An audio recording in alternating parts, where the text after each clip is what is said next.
Welcome back to Jail Psychologist. Today I want to talk about city and town courts and how they interact with county jails in a problematic way. And a quick disclaimer up front, I do not axiomatically dislike town and city courts. I have friends and colleagues who work for town and city government. My intent in this episode is not to disparage their efforts, but rather to highlight a systemic problem that exists in the relationship between county governments and town and city courts. So let's begin. We've talked before about the ways in which problems in the federal government can increase costs for state governments, and how problems in the state government can increase costs for local governments like counties, cities, and towns. But this relationship doesn't always go one way. Sometimes decisions at the local level can cause financial problems in higher levels of government. With that in mind, let's talk about city and town courts. Now, before we get too deep into this, I want to add a caveat that some states do not allow town and cities to run their own courts, and some states mandate that cities and towns run their own courts. However, in the majority of circumstances, cities and towns have the option to run their own courts if they want to. Local courts are usually limited to misdemeanor crimes, traffic infractions, and ordinance violations. So the focus of today's discussion is on those municipalities that have the option to run their own courts. Okay, so let's say that you're an elected official for your town, and you're trying to decide if you want to operate your own town court. What are the incentives and disincentives? So the most obvious disincentive is that you don't have an obligation to do it. In most jurisdictions, most criminal matters are handled at the county level, and the county does not have an option to run court systems. They basically have to run them whether they want to or not. So your first reaction might be, why should I waste money out of my budget to run a court system that's already being provided by the county government? Similarly, if you work for the county, you might think that you want cities and towns to run their own courts because it takes pressure off of your judges in your court system. So on the surface, towns and cities appear to have a disincentive to run their own courts. The next logical question is, why do so many of them do it then? One of the primary reasons towns and cities voluntarily operate their own court systems is that these systems generate revenue.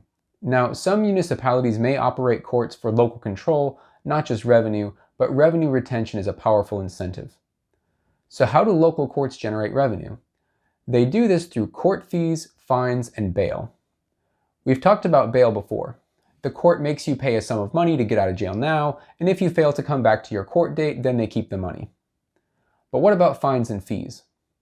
Well, these local courts have the ability to charge you fines for things like speeding or parking violations, as well as fees, ostensibly for the service provided by the court, all of which become revenue for the town or city government. The trick here is that in order for your town or city court to make money, you have to keep your overhead low.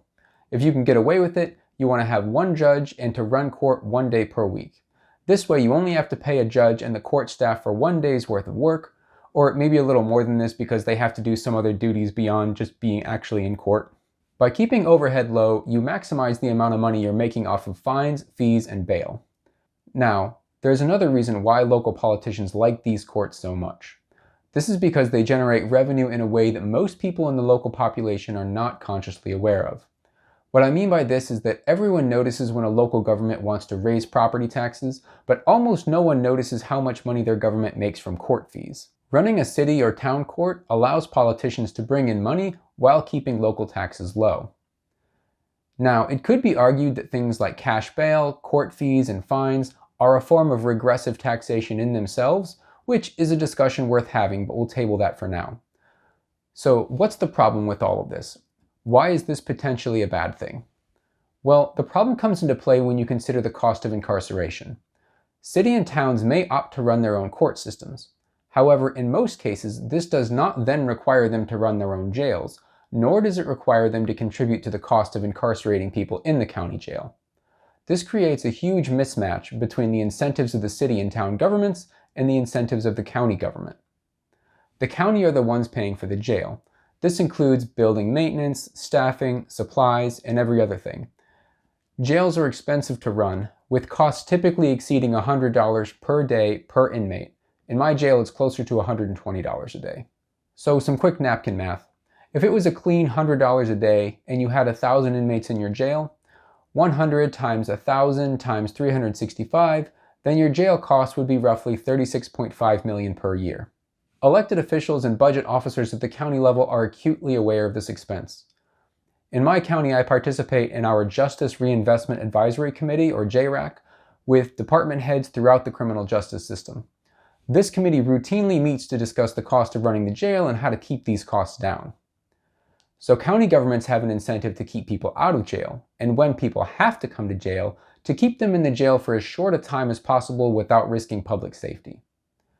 So the incentive for city and town courts is to make money, while the incentive of county government is to minimize jail costs. Now I'll give you an example that illustrates where the mismatch becomes problematic. Let's say Homer was trespassing at a local business in the town of Springfield. The town police arrest him and take him to the Springfield County Jail. The town judge sets a bail at $250 and sets his court date out for 1 month. What the town court is quietly assuming here is that Homer will simply pay the $250 to get out of jail. If he never comes back to court, the court pockets the $250. If he does come back to court, the court releases the bail, but hits him with $150 in ordinance penalties and $250 in court fees. So the court makes between $250 and $400 by having Homer in jail, minus their overhead for managing their court system. But what happens if Homer can't afford the $250 bail to get out of jail? The judge sets his next court date out for a month. And by the way, I'm not suggesting courts are setting bail maliciously. I'm saying the incentive structure creates outcomes where bail forfeiture becomes revenue. So Homer is going to spend the next 30 days in jail, costing the county government $100 a day to keep him there, for a total cost of $3,000 to the taxpayer. In other words, in order to try to get $250 in revenue, the town court forced the county government to pay $3,000. And I have to say, this isn't just about budgets.